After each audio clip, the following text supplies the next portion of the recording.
We're up here on top of Mt Marcy, just waiting for the sun to rise. Day 2 of the Northville-Placid Trail is in the books. Well, life doesn't get much better than this open ridge walk on J Mountain, and we're at the summit of Lower Wolfjaw, our 8th high peak of the day here on the Great Range Traverse. Well, it's 4:30 a.m., heading a big slide today, and it's -4 degrees here at the parking lot. Bushwhacking our way up Green Mountain, and I have to say, the trees are winning this fight today. Well, the sun is shining and the wind is whipping here up on Haystack. Next stop, Saddleback Cliffs. Cock-a-doodle-doo from the summit of Rooster Comb. Scarface might be the most underrated hike in the entire park. 60-mile-an-hour winds up on Hurricane.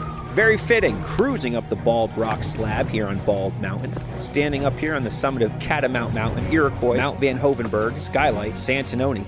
You're listening to the 46 of 46 podcast.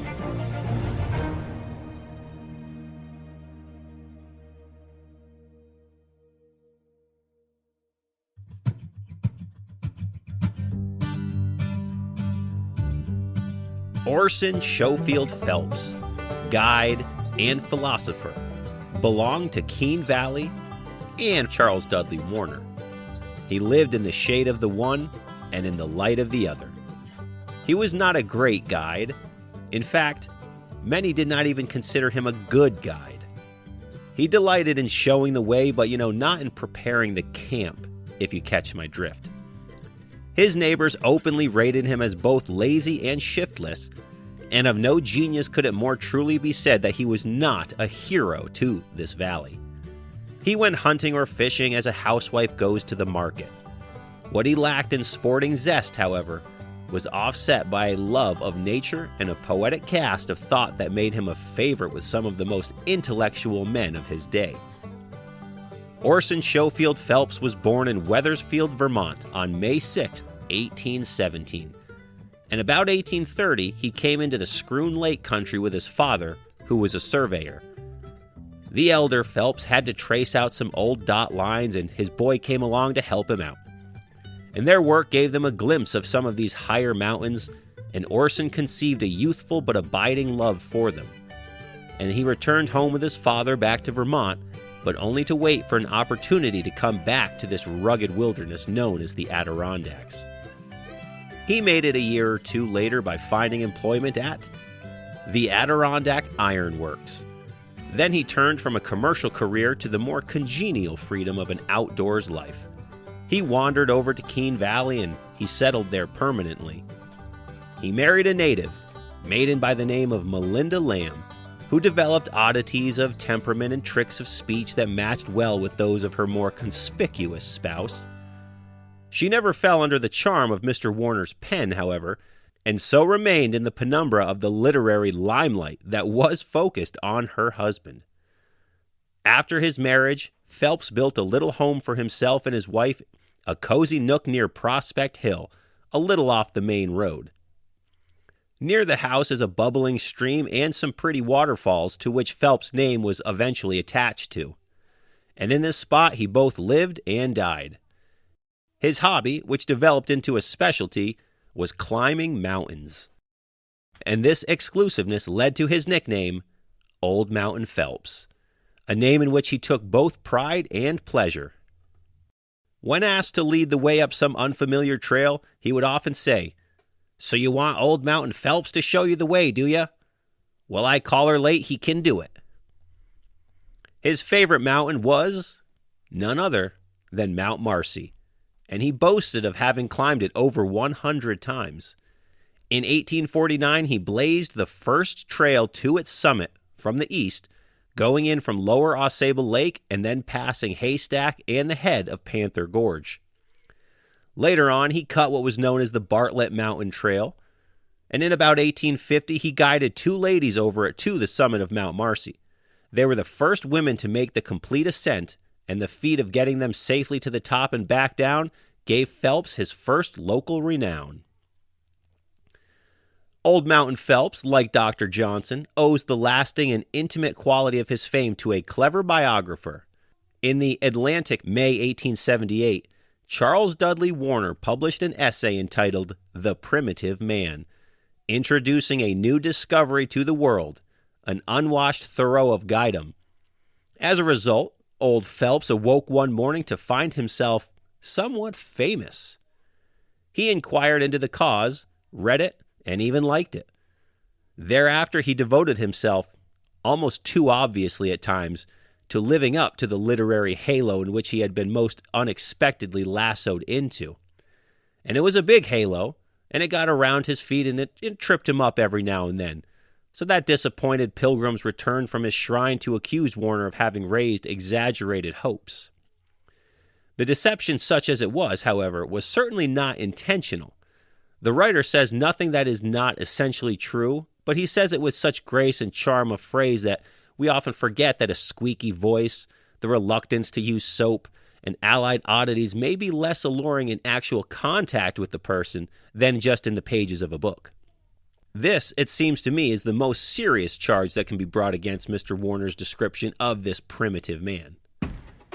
And Mr. Warner writes, "You might be misled by the shaggy suggestion of old Phelps's given name, Orson, into the notion that he was a mighty hunter with the fierce spirit of the berserkers in his veins. Nothing could be further from the truth. The grisly sound of Orson expresses only his entire affinity with the untamed and the natural, an uncouth but gentle passion for the freedom and wilderness of the forest. Orson Phelps has only those unconventional and humorous qualities of the bear which make the animal so beloved in literature, and one does not think of old Phelps so much as a lover of nature, to use the sentiment slang of the period, as a part of nature itself." His appearance at the time when, as a guide, he began to come into public notice fostered this impression. A sturdy figure with long body and short legs, clad in a woolen shirt and butternut-colored trousers, repaired to the point of picturesqueness, his head surmounted by a limp, light brown felt hat frayed away at the top, so that his yellowish hair grew out of it like some nameless fern out of a pot. His tawny hair was long and tangled, matted now many years past the possibility of being entered by a comb. His features were small and delicate and set in the frame of a reddish beard, one that a razor had not touched in some time.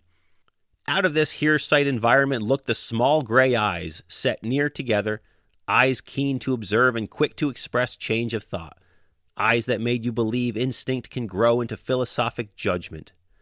His feet and hands were of aristocratic smallness, although the latter were not worn away by ablutions, to give you the impression that there was a man who had just come out of the ground, a real son of the soil, whose appearance was partially explained by his humorous relation to soap. "Soap is a thing," Orson said, "that I hain't no kinder use for." His clothes seemed to have been put on him once for all, like the bark of a tree, a long time ago. The observant stranger was sure to be puzzled by the contrast of this realistic and uncouth exterior with the internal fineness amounting to refinement and culture, and shone through it all. Perhaps his most characteristic attitude was sitting on a log, with a short pipe in his mouth.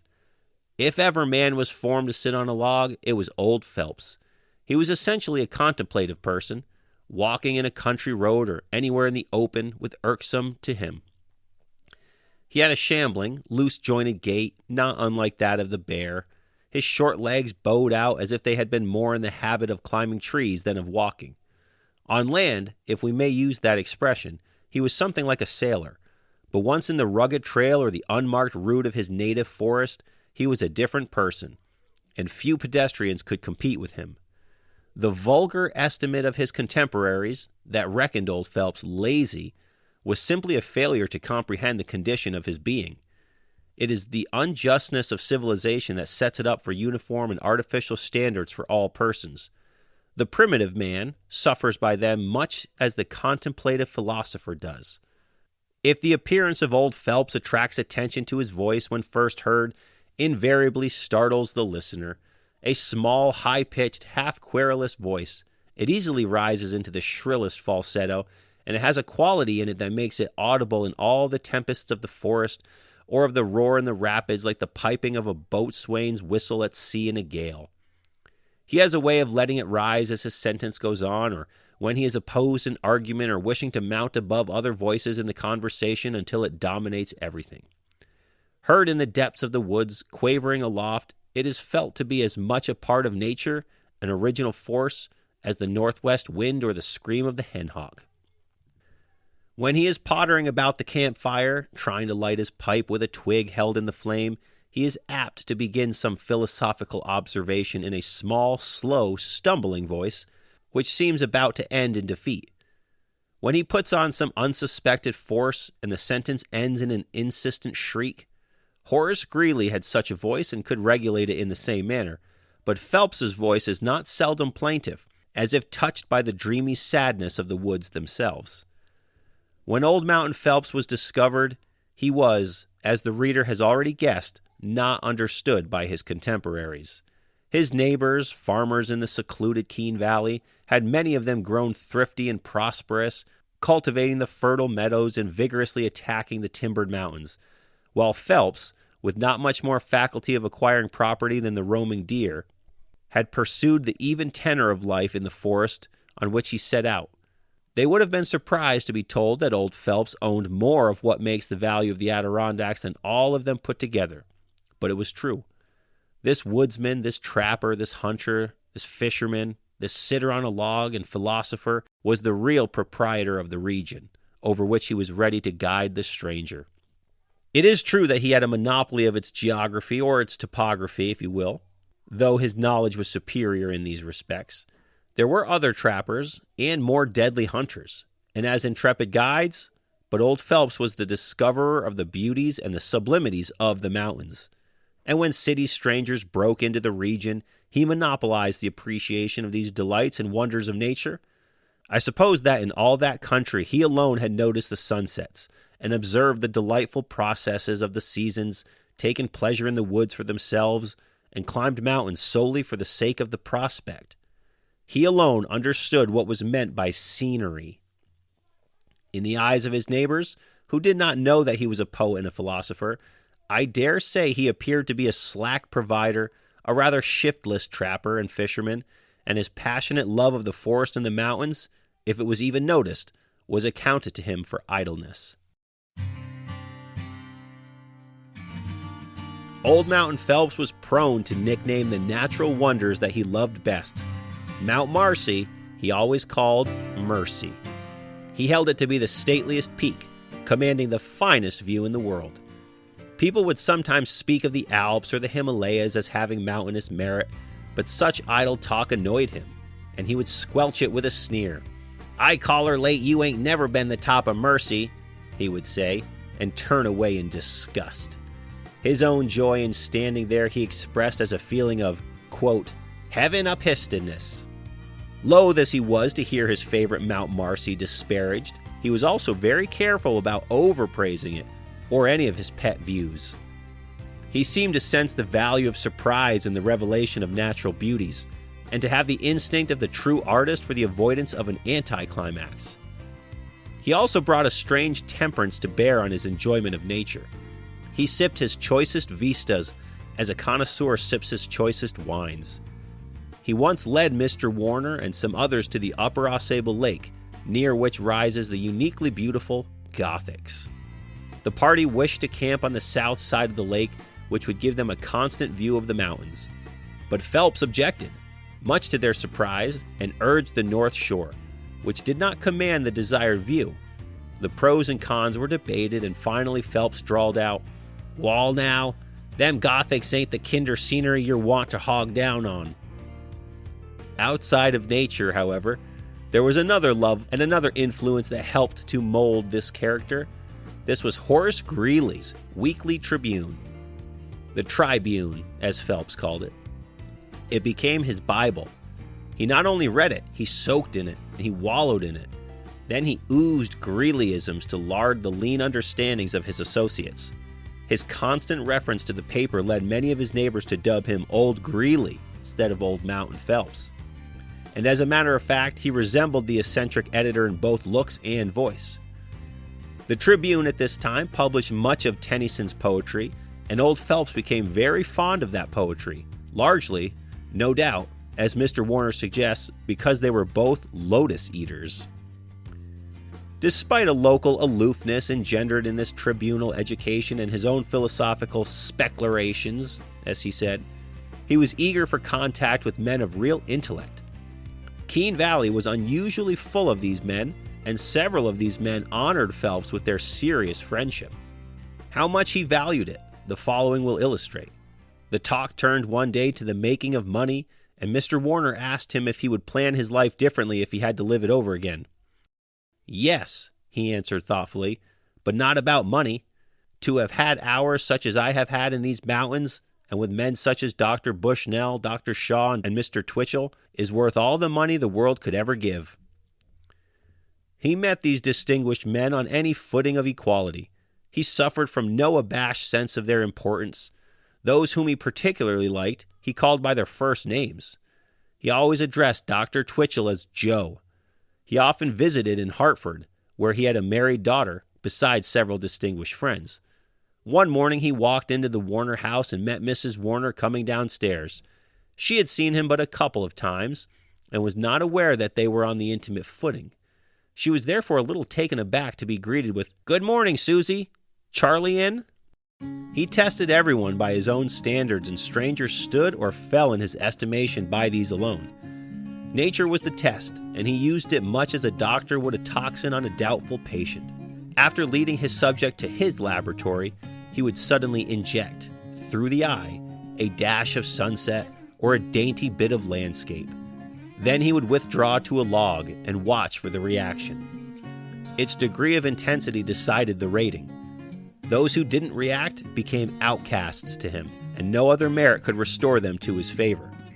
He once guided 2 or 3 young girls up, as he called it, Mt Marcy. On reaching the top, they glanced around irrelevantly and then fell to talking about clothes and fashions. They must have known that they had passed some dangerous spots, but the greatest danger of all they probably never dreamed of, the itching desire of the disgusted old Mountain Phelps. "Ter kick the silly things off my mounting." His vocabulary was limited, but extremely picturesque. He got his effects with few colors, as any artist would say. He was particularly fond of working one word for all it was worth.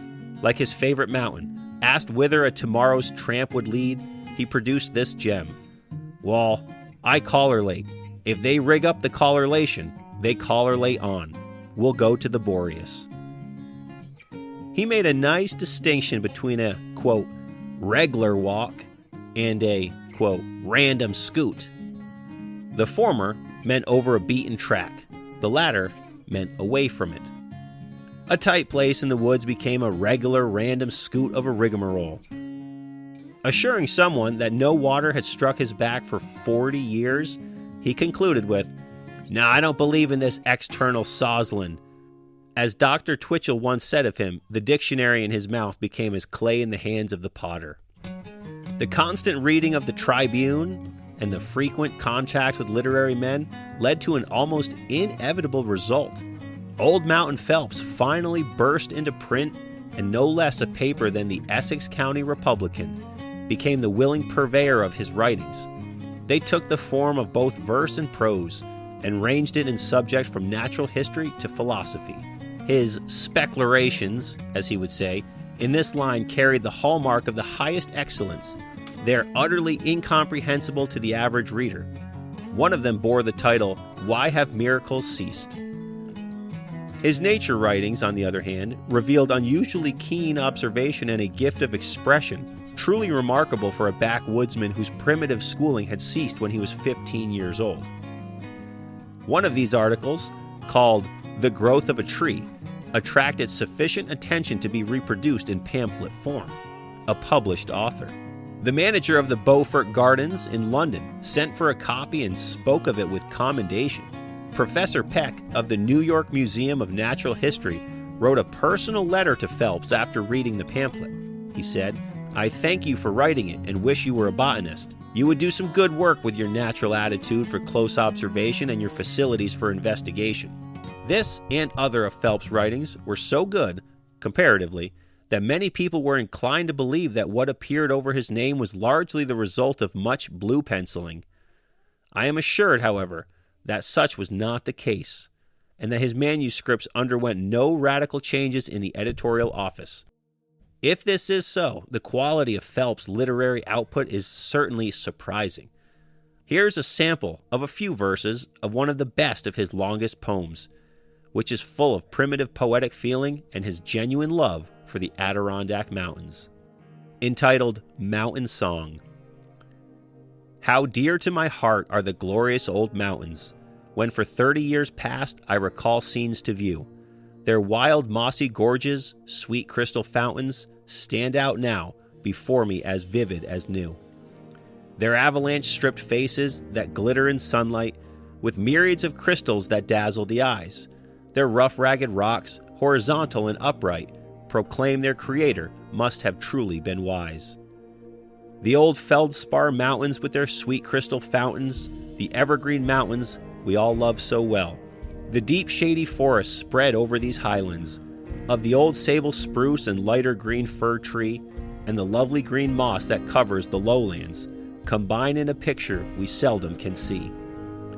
Then higher up still are the bare rocky summits, with their Matterhorn spires towering up to the sky, and the thick stunted fir trees that fringe the bare granite can creep upward no more than 5,000 feet high.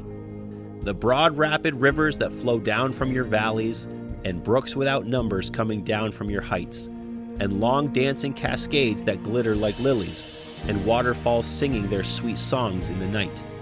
Through the deep rock-bound chasms the waters are flowing, o'er crystals and opals that glitter like diamonds, in the bright rays of sunlight, down through the trees dancing, and washed by pure water that came down from the highlands.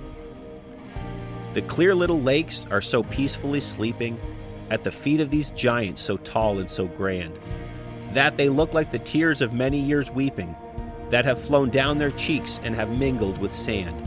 And broader lakes still, lying in the lone forests, that reflect all their grandeur like mirrors of glass, and make the great playground of thousands of tourists that meet here in summer their spare time to pass. My time is fast passing to view these grand mountains and the grand scenes of nature that about them I see, of great boulder rocks and their sweet crystal fountains, fresh from their creator they all come to me. And I must soon leave to unborn generations those scenes that so long have been dear to my sight, who will hereafter view them with varied emotions, and volumes about them great authors will write. Oh, the old feldspar mountains with their sweet crystal fountains, the evergreen mountains we all love so well. By Orson Phelps.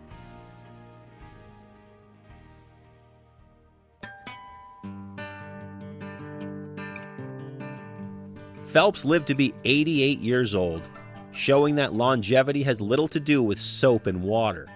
He became very feeble in his late years, however, and spent them in the seclusion of his brookside home.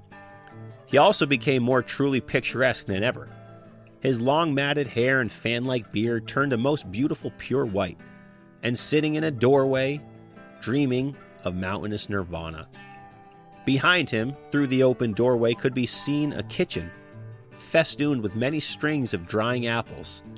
These appeared to offer his only visible means of sustenance. There was a garden, to be sure, but it gave the impression of being kept for contemplative purposes rather than practical ones. He also kept a store on the same principle, occasionally selling one of Stoddard's guidebooks or a portrait of himself. During these sunset years, the Reverend Samuel T. Lowry of Philadelphia, who had built nearby and wished to control that surrounding property, induced Phelps to sell on condition that he and his wife might live in the house until their death.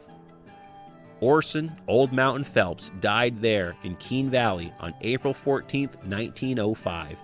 Soon afterward, his widow went to live with a married daughter of hers in Hartford, and she died in 1917. There were 6 surviving children, 3 daughters and 3 sons.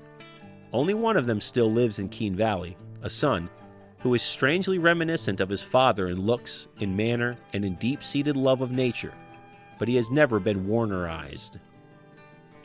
After Phelps died and Mrs. Phelps decided to move away, Dr. Lowry tore down their old home, and what might have been a wayside shrine for a few sentimentalists exists no more.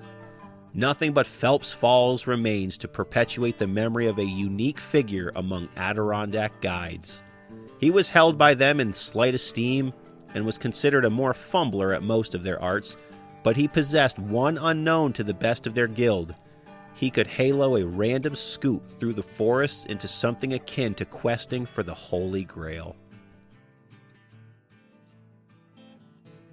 Old Mountain Phelps, Adirondack Pioneer. Well, I hope you all enjoyed this first edition of the ADK Pioneers episode right here on the 46 of 46 podcast. I'm a big fan of history, and I'm sure many of you are too, and it's great to see exactly how this park, how these mountains, the trails, all of it, how it all came to be. So I hope you guys enjoyed it, and if there's some other people you want to hear some stories about, please shoot me an email, 46of46podcast@gmail.com. I'd love to look up some more information and get some more episodes out for some people that you want to learn more about. The information in this episode came from the book, The History of the Adirondacks. There are so many books all about different people, different time periods here in the ADK.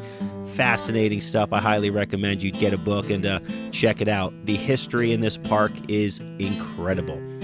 For more information on the podcast and services and things that I can offer, head over to 46of46.com. If you're looking to start hiking here in the high peaks, that's a great place to start. And check back on Fridays for new mountains, new stories, new guests, and new episodes right here on the 46 of 46 podcast. Remember to always leave no trace, do the rock walk, and if you carry it in, carry it out. All of it. Enjoy your days, and I'll see you on the trails, everybody.